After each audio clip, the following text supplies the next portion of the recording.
Hey guys, welcome to my another vlog in Babe's Diary. আচ্ছা বন্ধুরা, তোমাদের জীবনের বিশেষ বিশেষ মুহূর্তগুলোকে কি তোমরা একা একা সেলিব্রেট করতে পছন্দ করো নাকি কিছু আপনজনের সাথে? আমি কিন্তু দ্বিতীয় অপশনটাই বেছে নিই সবসময়, কারণ একা একা ঠিক মজা আসে না। সবাই মিলে যদি তোমার জন্য কোনো সারপ্রাইজ অ্যারেঞ্জ করে তাহলে সেটা অনেক বেশি আনন্দের হয়। সেই জন্যই চলে গেছিলাম আমার বোনের আবদারে আর আরও কাজিনদের আবদারে রেস্টুরেন্টে একটা ছোট্ট ট্রিট দিতে, আর অবশ্যই সুন্দর সুন্দর গিফটও নিতে। আমাদের 9th অ্যানিভার্সারি তো কাঁচরাপাড়া আর কল্যাণীর মাঝামাঝি লেলন রেস্টুরেন্টে ছিল আমাদের জন্য একটা সারপ্রাইজ। কেকের ওপর লেখা রয়েছে দিদি অ্যান্ড জিজু, তার দেখে বুঝতেই পারছো যেটা সম্পূর্ণ বোনদেরই অ্যারেঞ্জমেন্ট। তো চলো দেরি কিসের, ছটাপট করে আমি আর আমার সেই বিশেষ মানুষটা একসাথে কেটে ফেললাম আজকের দিনের সেই বিশেষ কেকটা। আর পাশে বাবি ছিল আমাদের সেই বিশেষ মুহূর্তের সাক্ষী।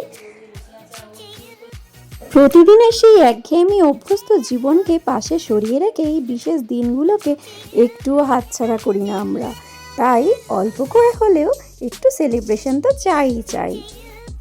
বাবি কিন্তু আগ্রহের সাথে অপেক্ষায় রয়েছে কখন ওর মুখেও এক টুকরো ইয়াম্মি ইয়াম্মি কেকটা যাবে। তো যাই হোক, ওর অপেক্ষার অবসান ঘটিয়ে ওকেও এক টুকরো কেক অবশ্যই শেয়ার করতে হবে। আর সেই সঙ্গেই চলে এলো সেই মুহূর্তটা যেটা পেটে সবার খুব ভালো লাগে। হ্যাঁ বন্ধুরা, সেটা হচ্ছে অকেশনের স্পেশাল আকর্ষণ গিফটস। চলো খুলে দেখে নিই কী গিফট দিয়েছে ওরা। ও বাবা, প্যাকেজিংয়ের পর প্যাকেজিং। তো চলো চটপট খুলে, আমাদের তো আর এক্সাইটমেন্ট হচ্ছিলই না। তবে আমি কিন্তু একটু একটু আন্দাজ করতেই পেরেছি, মনে হচ্ছিল বাইরে থেকে টাচ করে যেটা কোনো ঠাকুরের শোপিস হতে পারে। তো চলো চটপট, এই প্রায় খুলে এসেছে, এবার খুলে দেখি কি দিয়েছে ওরা।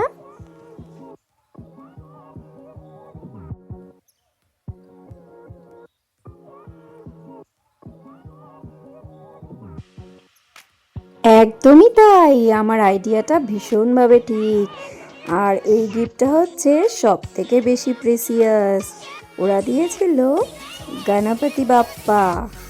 তো গণেশের শোপিস ঘরে রাখাও কিন্তু ভীষণ শুভ, তাই এই গিফটটা আমার কিন্তু ভীষণ পছন্দ হয়েছে। তবে এখানেই কিন্তু শেষ নয় বন্ধুরা, এরপরেও রয়েছে আরও একটা গিফট। আর সেটা দেখে আমার থেকে বেশি মনে হয় আমার ছেলে বাবি অনেক বেশি খুশি হয়ে যাবে। তো চলো সেই গিফটটাও আনপ্যাক করা যাক।